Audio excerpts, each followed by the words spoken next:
don't need a high-end designer or a lot of money to get a luxe look. Be your own interior designer. This is Affordable Interior Design, the podcast. Here's your host, Betsy Helmuth.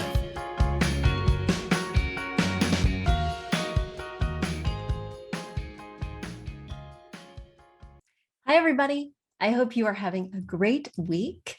It is wonderful to be back with you. Lots of exciting new questions in the mailbag. And maybe you listening have some questions. Don't hesitate to send them in. You can just go to affordableinteriordesign.com/podcast. Once again, affordableinteriordesign.com/podcast. And you'll see a button there that says submit your question. Just click it and fill out the form. I'll get your question. If you have pictures to illustrate it, so much the better. But I am really excited to dig into the questions we have today, to say hello to you. Just a little bit of what's going on in my life. We decided to take advantage of the real estate bubble and put our house on the market, even though we have nowhere to go. And I'd been hesitating to tell my children that we were moving because we didn't know where we were going. Nothing felt sure. We'd been looking for a year, but I just told them, because they're younger, that we were touring historic homes. They know mommy loves to go to historic homes whenever we go on vacation. If we're in Rhode Island or even just locally, there's so many great historic places like Lyndhurst Castle. So I'll take them with me. We'll get the audio tour. Fortunately, at this age, 9 and 10, they're both as into it as I am. So they love to hear about the curtains and the families that used to live there. And they get into all those details with me. My husband could really care less. But fortunately, I have kids who love historic home tours. So whenever we'd have to take them to an open house or whenever we'd have to meet a real estate agent, luckily, I'm pretty much only attracted to historic homes. So they were surprised that the furnishings were not quite the same as the homes in Rhode Island, but they just rolled with it, right? And so it's only this week that we wound up telling them that indeed we are moving. And of course, their next question is where? And the answer, we don't know, is so discombobulating and so distracting as an interior designer. I need to design my next home. More importantly, while I pack this home, I need to know what's going to fit, what goes where. Should I even bother taking that? Should I sell that? My mind and my heart are aflutter, but I am taking this opportunity to flex my muscle in terms of surrender and faith. So I'm going to surrender and just see what opportunities arise and not operate from a lens of scarcity. And I'm going to have faith that the right thing will show up at the right time, because we've had several close calls with the right place that have all fallen through over the past year. And so I'm not going to let it get me down. I'm going to keep my eye on the prize and realize there's something better for us. And that's exactly what happened with this house. This house I thought we'd be in for 30 years. I just love it so much. I still do. In fact, my son, when we told him we were moving, he said this house was his best friend. Oh, but anyway, we had considered New Jersey, like a different part of New Jersey beforehand, and that had fallen through. And that was truly, I felt, my dream house. So then we wound up coming up here and we almost got a house in Hastings that needed a lot of work, and in hindsight would have been a money pit. And then we found this house. And when I walked in, I just knew. Like when my husband kissed me, I just knew. It was our first date and I was like, whoa. And I walked into this house and the first floor was very nice, but I walked up the stairs to this house and it had a long hallway with rooms on either side. And I had always dreamed of having a dollhouse when I was little. My friends had dollhouses, and one of them had a dollhouse that looks like a house, like a little toy. It just looks like a house, but it splits. So you basically crack it open, it's on a hinge, and it splits in two and you can see down. And that's what this was. On the outside, it looks just like a dollhouse, peaked roof. Like if you were to just draw a house, the most simple sort of straight lined image, you would draw the exterior of this house. And then the idea that there's this long hall with all these rooms on either side, it was like my dollhouse come to life. So my husband said he realized that this was the house when he got to the far end, the office I'm in now, that has a panoramic view of the Hudson River flanked by beautiful stained glass. That's when he said he felt all the feels. But I felt all the feels when I realized that this could be my true life dollhouse. And so I've walked into lots of homes. We've put bids on 3 homes, and I didn't have those feels. I just did it because it ticked all the boxes. It made sense. It was the right move. We want to move. We want to take advantage of these interest rates. We want to get in an even better school district. So I was like, fine, let's tick that box. Let's just buy it. It's good on paper, but I kind of want the feels. So I'm going to surrender and have faith that the feels are coming. I'll let you know when they do, of course, but in the meanwhile, let me answer your questions.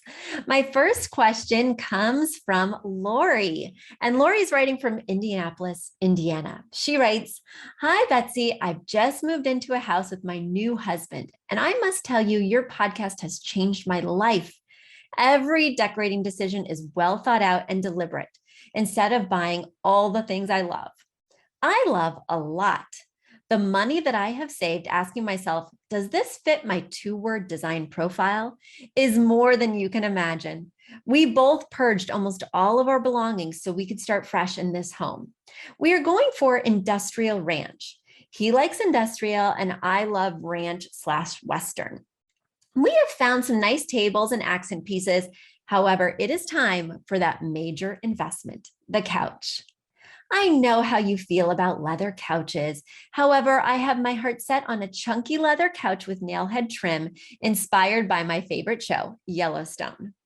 Here is my question. We have barely started shopping and are already confused about the different types of leather that are available. We've got full grain, top grain, split grain, bonded. Considering how expensive and important this piece will be, I want to make sure we buy a high quality couch that will be durable and functional, as we also have dogs. Is there a certain type of leather that you can recommend? Thanks again for your guidance." Well, yes. Yes, Lori, as you know, I do not enjoy leather couches. Leather couches turn into a slip and slide for all your throw pillows and blankets. Additionally, when you're curled up on your leather couch to binge watch Yellowstone, which I have yet to watch, but I hear is amazing, then, you get sweaty because leather does not breathe like fabric does, especially if you're wearing shorts or something like that, where your skin might actually kind of stick to the leather. And then, fabric can stain, but stains are something that oftentimes you can get out, especially if you pick a performance fabric. But leather, once it's scratched, can be very hard to repair. For those reasons, for those of you who don't know that I don't love leather sofas, for all those reasons, I do not typically suggest a leather sofa for my clients. That being said, sometimes it does make sense. So I did some research for you because I have just enough knowledge of leather to be dangerous. I have bonded leather dining chairs. I have a beautiful leather ottoman that has a nice patina, but I wanted to get you the straight story on each type. So I went online and went to this website called Shinola, shinola.com, SHINOLA.com. And they outline the different types of leather. So I'm going to just go through it with you here because certainly there were lots of websites that do this, but I really thought that their descriptions were the easiest to kind of understand and wrap your head around in a quick way. So there are 5 types of leather. The first is full grain leather. Now they describe full grain leather is a top of the line leather. It's crafted from the outer layer, of the hide, and it contains densely packed fibers that have a finer grain. Usually only the hair on the hide has been removed, leaving natural imperfections in the material. Full grain leather without imperfections is known to be very rare and highly prized in the leather goods world. This piece of leather is praised for its high durability. Because of its natural production process, this leather will also slightly change color over time with continued use. Full grain leather is most often found in saddles, footwear, and upholstery. Many high-end leather producers also use full grain in their products. So that's full grain leather, and that's going to be that really expensive option. Now let's hear about top grain leather according to Shinola. They explain that top grain leather is a cut of leather almost identical to full grain leather. Top grain leather is also taken from the top layer of the hide. But the major difference is that top grain leather has been sanded or buffed so that all imperfections are removed. The sanding process results in a leather that can be easily dyed or shaped. Top grain leather is still considered a high-end leather, and it's used in many consumer products, wristwatches, handbags, wallets, book casings, upholsteries, and shoes. Now let's move to genuine leather. Genuine leather is down the list in terms of quality, and genuine leather is crafted from any layer of the hide. There's no specification for it. The leather goes through a good sanding or buffing process, which removes those imperfections. And genuine leather is typically used for belts, clothing, footwear, and upholstery. Then they talk about split grain leather. So split grain leather is cut from the lower parts of the hide. It's called split grain because you use the bottom material after you split the hide.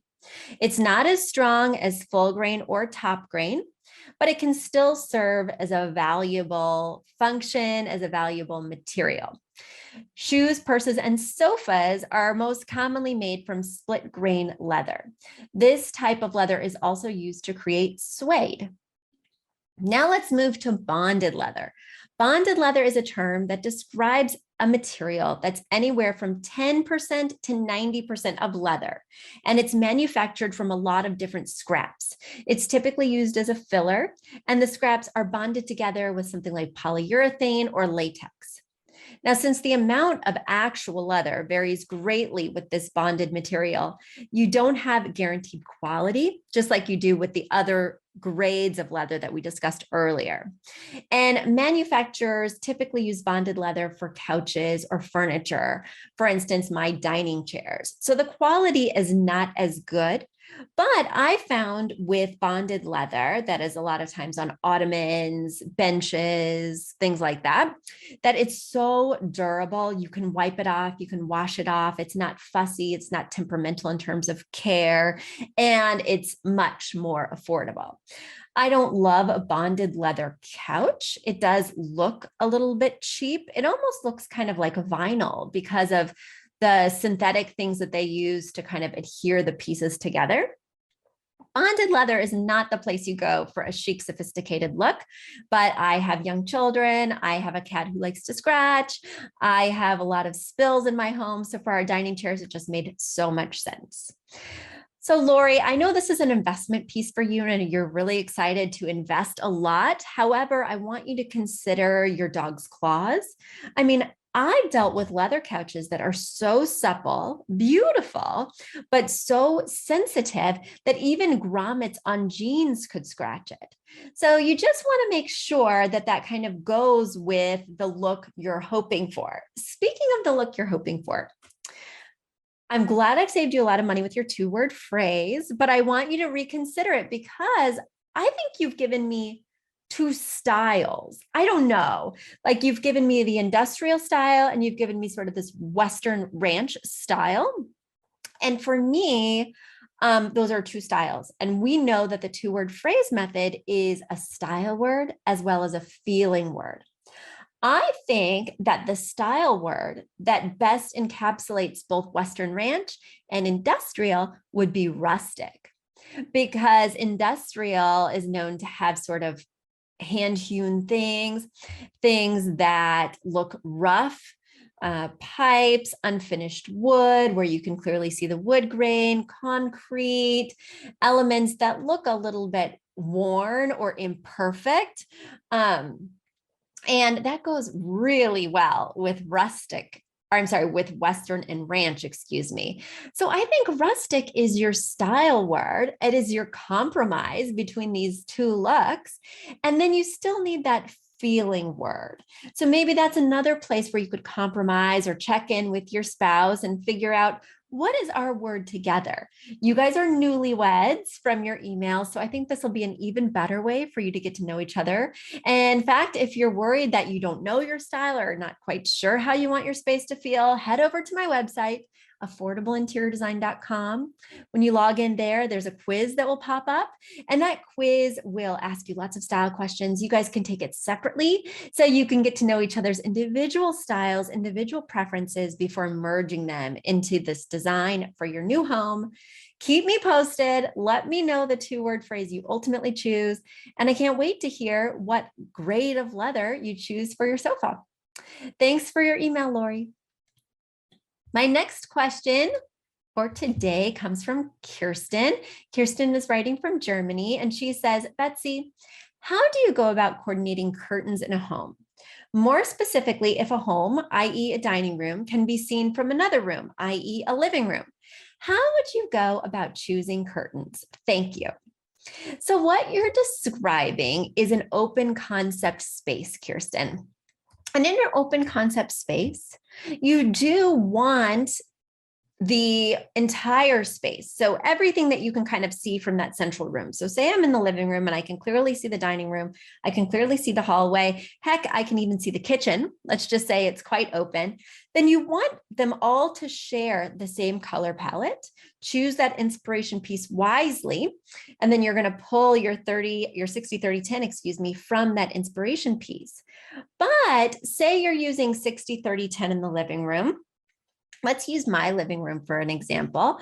So my 60% is like a wheat yellow. My 30% is now, because I switch it out pretty regularly. It's hard to switch out that 60%, but I regularly switch out my 30 and 10. So it used to be yellow, red, green, and I have switched it out, and now it's 60% yellow, 30% royal blue, 10% bright orange. Well, you can easily see my dining room from the living room. So I took that same color palette. The walls in the dining room are that wheat yellow. And then I've used that royal blue, but I've used the royal blue in 10% doses in that dining room. And then I've used the orange in the 30%. So I basically just switched the 30 and the 10. And then say that we wanted to do something different in the kitchen, something like that. We could maybe use that royal blue for a backsplash. So that way it all ties in, but is using the colors in different amounts and in different ways. I also like to reiterate the inspiration piece. And of course, you're not going to buy 2 of the same piece of art or 2 of the same drapes. And we're going to get to curtains specifically in just a moment. But we're just talking about sort of the general way to make an open concept space work. So I have a big painting in my living room. It's a portrait of my family. And it's like a playful fairy tale style portrait of us in Coney Island.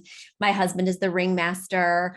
I'm just some kind of fun fair goer. My daughter's a mermaid, and my son is taking a ride in a toy train. Because if you know Coney Island, it's got so much personality, and so does our painting. And it features that yellow, the blue, the orange, red, green, pretty much a Crayola box of colors. It, I think, features every color except purple and teal. And then I found in the dining room an inspiration piece. In this case, it was not a painting at all, or even a piece of artwork, but it's the drapes. So I chose these lively paisley drapes from Pier 1 that have all the colors that are found in the painting. And again, they omit the purple as well as the teal. Those colors are not allowed in my space, even though they're 2 of my favorite colors, because they're not found in the inspiration pieces. And then as you flow through into my kitchen, which is open to my dining room, but not to the living room, I have used a bright blue backsplash. And that arabesque tile from Home Depot is in bright blue that clearly relates to the blue found in my dining room. Does that make sense? All right, so now let's talk about drapes specifically. We want the drapes to be a part of that 60-30-10. As you heard, I have the brightly colored paisley drapes in my dining room. And in my living room, I have the wheat colored drapes mimicking the paint color in the dining room. And they have a geometric white trellis pattern on top of them. Now, geometric patterns, whether they're a trellis, a chevron, a zigzag, a stripe, those are all considered geometric patterns. And I would not repeat a colorful drape like a solid color drape with a geometric print in each room, even if the prints were of a different scale. I personally, and this is not something I talk about often because it's a little controversial in the design world, but I don't like two patterns that are overall a solid with a geometric white print on top of them in the same space. I feel like it's a little too iterative. It's redundant. It looks like you didn't use any creativity. It looks like you went to the geometric design store and said, I'll take that in blue, I'll take that in yellow, even though they may be of different scales. And by scale, I mean the size of the pattern might be quite large on the drape and might be quite small on the pillow, but it's not my jam to do that. So I might do a solid in the dining room, no print at all. And then I do a geometric pattern in the living room that relates to the 60-30-10 color palette. Say that you did have brightly colored walls like mine in the dining room. Well, you might want to go for a neutral drape, right? Don't mind my dog. Don't mind him. My son just got home from school. Now, say it's an open concept living dining space that's all in one room. So there's no true delineation. It's quite open and there's no walls separating the two zones. I would do the exact same drape, exact same color, no differentiation. In that same room, I keep the window treatments completely consistent. It's only if there's a wall separation, there doesn't have to be a door, even though there certainly could be, even if it stays open most of the time. There doesn't have to be a door, but there does sort of need to be an opening or doorway in order to make the drapes in the other room different. That was my long-winded way of telling you, Kirsten, what you need to know about drapes in open concept spaces. I hope that solved the problem. In case it didn't, you'll write me again and clarify, maybe send in some additional pictures. I love digging into pictures because they help me to focus my answer on exactly your problem. Otherwise, you're going to get my answer for all sorts of types of problems, as you did with this question today. But now I hope that that answer helped lots of different people rather than just Kirsten. All right, for my final question of the day, I'm digging into the mailbag and answering Monica's question. Monica is writing in from Dyer, Indiana. She writes, thanks for the awesome podcast, Betsy. You have taught me volumes. I'm wondering about installing Craftsman style door and window frames without necessarily having a Craftsman style home. We love the look, but we're afraid it's going to be an issue when we go to sell our home in 5 years.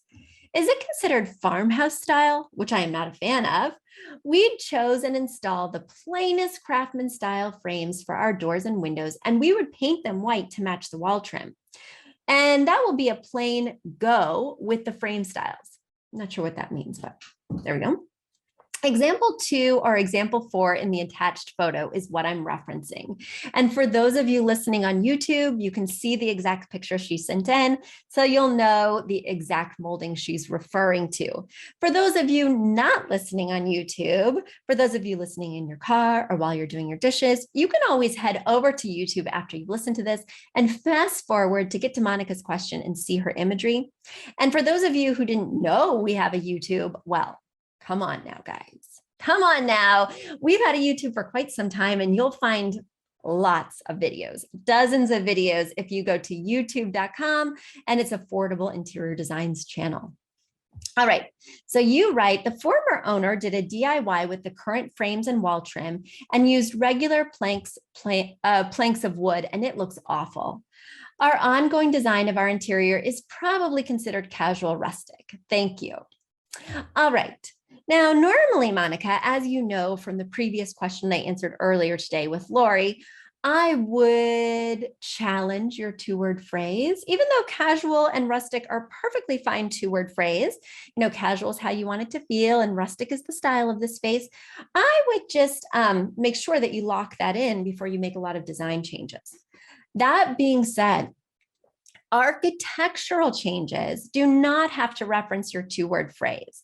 You can move into a place and choose your 2-word phrase based on what you want it to feel like, as long as the architecture is not so overwhelming. If I moved into a highly ornate Victorian, Welcome to my dreams, people.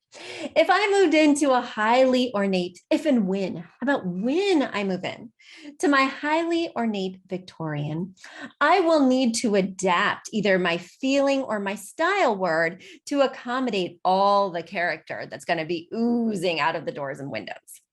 In your case, it sounds like the architecture of your home may be more simplistic or maybe even problematic based on the DIY from the previous owner. But you want to take a look at the outside of your home. You want to make sure that any structural changes you make, like adding specific molding, tie in with the other structural aspects of the home. For instance, I don't want you using chunky door frames if you have 3-inch baseboards. Chunky door frames need to go with chunky baseboards.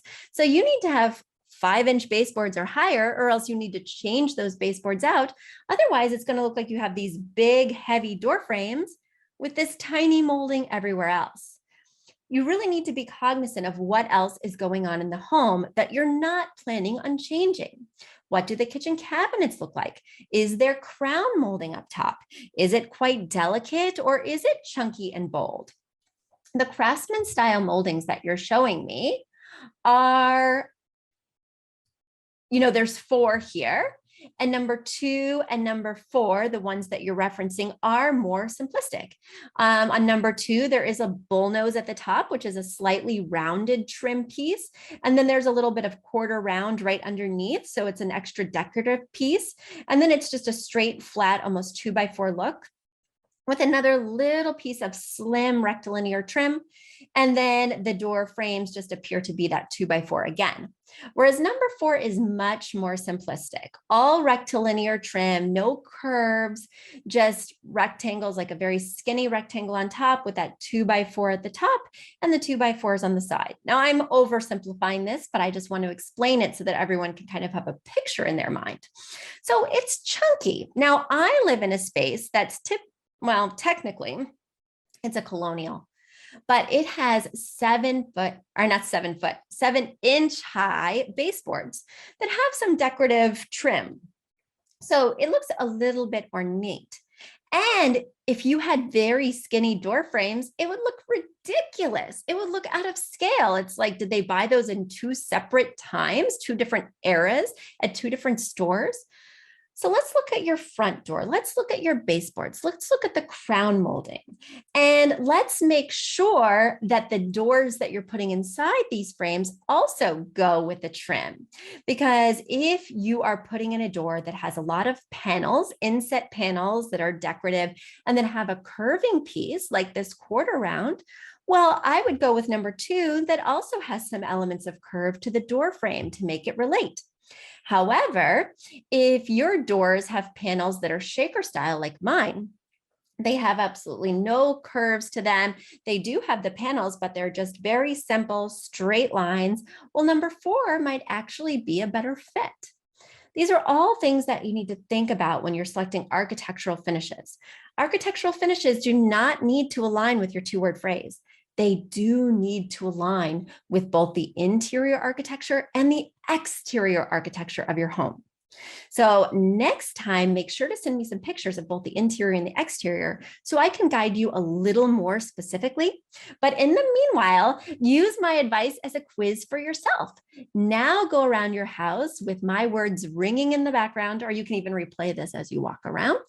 And you can answer your own question for yourself now that you have the tools and the advice. Guys, what did you think of my advice? Do you have other thoughts? Do you have questions? Are you an interior designer with a different point of view? Write me. Send it to affordableinteriordesign.com/podcast. Once again, that's affordableinteriordesign.com/podcast. Halfway down the page, you're going to see a little button that says, send Betsy a question for the podcast, and write in. Keep me posted. Let me know what's going on. I can't wait to share it on the air next time. Until next time, everybody, bye. A big thank you to Aton and the Embassy who wrote our theme song. A shout out to Catherine Heller who owns the podcast shop and is our editor extraordinaire. We also want to thank Ginny Sunasan and her team at the Savvy Podcast Agency for their help with our social, our YouTube channel, and so much more.